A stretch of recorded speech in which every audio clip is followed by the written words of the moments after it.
Porta alla chiusura dell'attività il giorno che non c'è acqua, perché non possiamo far fronte a quasi 24 ore di lavoro senza avere acqua. Questo ci comporta e non sappiamo cosa fare, speriamo con le piogge. Un disagio estremo per tutta la popolazione, perché chiudere l'acqua un giorno sì un giorno no mi sembra veramente un'atrocità.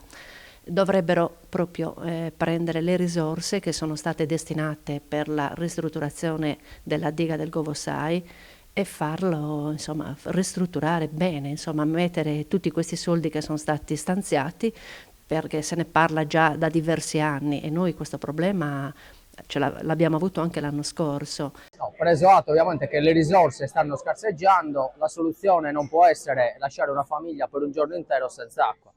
Forse sarebbe stato preferibile alternare nell'arco della giornata delle ore per permettere comunque alle famiglie di avere un minimo di sostenibilità per la giornata.